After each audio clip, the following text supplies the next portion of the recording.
Hey guys, আসসালামু আলাইকুম। কি অবস্থা সবার? আশা করি সকলেই ভালো আছেন। গাইস, বাংলাদেশে ফ্রি ফায়ার মানেই কন্ট্রোভার্সি। তো নতুন করে বাংলাদেশ টপ ওয়ান ওবায়দুল ভাই ও প্রান্ত দাদা নতুন কন্ট্রোভার্সি শুরু হয়েছে। তো দেখুন, প্রান্ত দাদা কিন্তু বাংলাদেশ টপ ওয়ানের স্কোয়াড, ওবায়দুল ভাই বাংলাদেশ টপ ওয়ানের স্কোয়াড।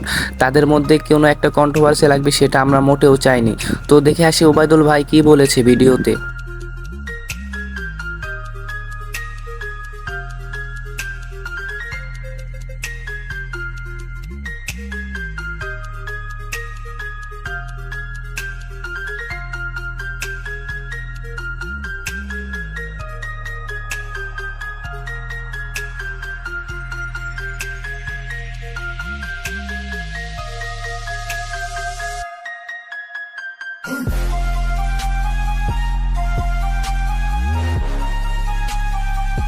স্টপন কিন্তু এক টাকাও তার জন্য খরচ করে নাই, আমি নিজে করছি। কেননা আমি এই প্রান্তদাকে আমার ছোট ভাইয়ের মতো মনে করি, যে আমি থাকতে ও কেন দিবে, আমি নিজে করছি সবচেয়ে। রাতও এখানে অপরাধী।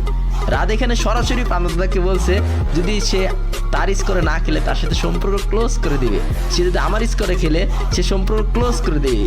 ওবায়দুল ভাই কি বলেছে সেটা তো শুনতে পেলেন। এখন আমরা চলুন বাংলাদেশ টপ ওয়ানের মুখ থেকে কিছু শুনে আসি। বাংলাদেশ টপ ওয়ান টিমকে যারা সাপোর্ট করে, বাংলাদেশ টপ ওয়ানকে যারা ভালোবাসে, সকলেই হয়ে গেছে হতাশ এবং সবাই একটা জিনিসই ভাবতেছে, কাকে এতদিন সাপোর্ট করলাম, কাকে এতদিন নিঃস্বার্থভাবে ভালোবাসতাম, যে কিনা তার টিমমেটের সাথে বেমানি করে। শুনে অবাকও লাগতে পারে যে মানুষটা নিজে ছিল না কোনো গেম প্লে, যে মানুষটা নিজে কখনো গেম খেলতো না, যে মানুষটা ইউটিউবে যে ভিডিওগুলো আপলোড দিত তার মধ্যে 100টা ভিডিওর মধ্যে 90টাই প্রান্ত দাদা গেম খেলে দিত, সেই ভিডিওর উপরে ভয়েস ওভার করে নিজের বলে চালাই দিত।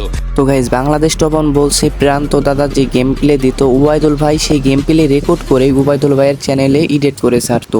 তো এখানে প্রান্ত দাদা কি বলেছে চলুন শুনে আসি। এর উবাইদুল ভাই পিসি বানানোর আগের ভিডিওগুলো যদি তোমরা দেখো তাহলে দেখতে পারবা সে যতগুলো ভিডিও আপলোড করেছে তার ফেসবুক পেজে তার অধিকাংশ গেম প্লে ছিল আমার নিজের, মানে এই প্রান্ত দাদা। তো গাইস, এখানে কিন্তু প্রমাণ হলো যে বাংলাদেশ টপ ওয়ান যা বলছে সবকিছু কিন্তু সত্যি বলছে। ওবায়দুল ভাই নিজের গেম প্লে কখনো ইউটিউবে ছাড়তো না।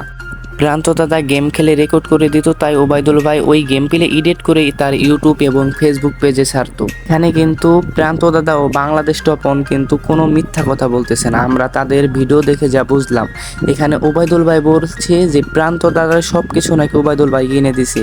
আর ওবায়দুল ভাই দিবেই না কেন? 7 ঘন্টা 24 ঘন্টা করে ওবায়দুল ভাইয়ের র্যাঙ্ক পুশ করে দিত প্রান্ত দাদা বিনা পয়সায়। ওবায়দুল ভাই প্রান্ত দাদাকে টাকা দিতে চেয়েছিল, কিন্তু প্রান্ত দাদা তাও নেয়নি। চলুন প্রান্ত দাদা এই কথা বলেছে, তার মুখ থেকে শুনে আসি। সে আমাকে বলে যে তার আইডি খেলার জন্য তার পরিবর্তে সে আমাকে কিছু টাকা হাত খরচ হিসেবে দিবে। তখন আমি তার আইডি খেলছি ঠিকই, কিন্তু তার থেকে আমি একটা টাকাও নি নাই, এমনকি তার এমবি খরচের জন্য তার কাছ থেকে কোনো টাকা নি নাই। তারপর ছিল না, যার কারণে গেম প্লে ভিডিওগুলো রেকর্ডিং করার টাইমে আমার ফোনে অনেক ল্যাগ দিত। এখন গাইস, এখানে কিন্তু প্রান্ত দাদা ওবায়দুল ভাইয়েরকে ভিডিও রেকর্ড করে দিত দেখা ও আর কি প্রান্ত দাদার ফোনটা ল্যাগ করতো।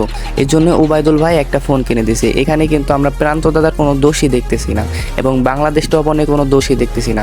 এখানে ওবায়দুল ভাইয়ের স্বার্থে ওবায়দুল ভাই প্রান্ত দাদাকে একটা ফোন কিনে দেয়। গাইস, মেন কাহিনী হইতেছে অ্যাপ স্পন্সারের কারণে।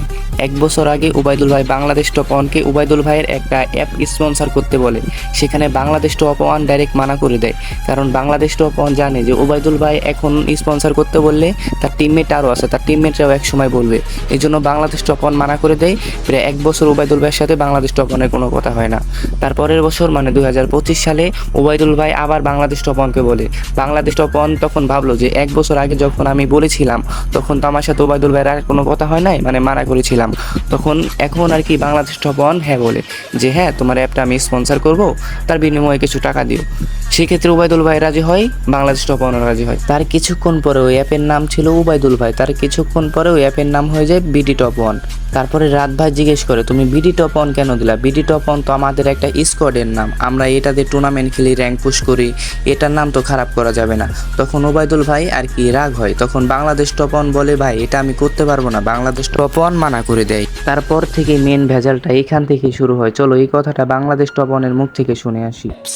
সবকিছুর মূলে টুর্নামেন্ট, অ্যাপস, প্রমোশন, টাকা টাকা টাকা। তো সে হঠাৎ করে আগের মাস এপ্রিলের 10-12 তারিখে আমাকে এসে বলে, রাত আমার অ্যাপসটা তো এখন মোটামুটি চলতেছে, তুমি একটু প্রমোশন করে দিলে তাহলে আরো ভালো চলবে। হঠাৎ করে বলে আমাকে এই কথা, প্রমোশনের কথা। এমন না যে ফ্রিতে সে প্রমোশন দিবে, অবশ্যই সে টাকা দিয়ে প্রমোশনটা নিবে। বাট আমি তারপরে ভাবলাম যে যেহেতু টিমমেটের মধ্যে লেনদেন হলে ক্যাচার, আবার তার সাথে আমি আর 1 বছর না করছিলাম দেখে সে মোটামুটি আলাদা হয়ে এক সিজন খেলছে, আমার সাথে অনেক ঘটনা করছে এই নিয়েই। তো তার পরবর্তীতে আমি তাকে বলে দিই যে আচ্ছা ওবায়দুল ভাই তাহলে একটা নির্দিষ্ট সময় দেখা ডেট দেখো, যেদিন তোমার দরকার হয় এই দিন ভিডিও আসবে, এই দিন আমি প্রমোশনটা করে দিবনি।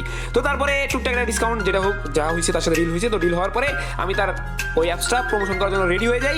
যেদিন প্রমোশন করবো তার আগের দিন রাতে হঠাৎ করে সে অ্যাপসের নাম চেঞ্জ করে আমাকে একটা কল দেয়। কোনো কথা নাই বার্তা নাই, প্রমোশন করবো, সব ডিল ডান, অ্যাপসের নাম হঠাৎ করে সে রাতে চেঞ্জ করে ফেলে। আমি সকালে আবার তাকে কল দিয়ে বলি যে ভাই কিরে কেমনে কি অ্যাপসের নাম কীভাবে চেঞ্জ? তারপরে সে বলে যে এই এমনি মানে ওবায়দুল টুর্নামেন্টে জিনিসটা অনেক বড় হয়ে যায়, এজন্য আমি ওবি টপ 1 ট্যুর দিলাম। তারপরে আমার কথা হচ্ছে ভাই এই টপ 1 ট্যুর আমরা তো এই টুর্নামেন্টে কোনোদিন অ্যাপস নিয়ে ব্যবসা করতে আসি নাই। তো গাইস সবাই ভালো থাকবেন, সুস্থ থাকবেন। পরবর্তীতে যদি তারা কোনো ভিডিও বানায় তাহলে আমি সেই টপিক নিয়ে আবার কথা বলবো।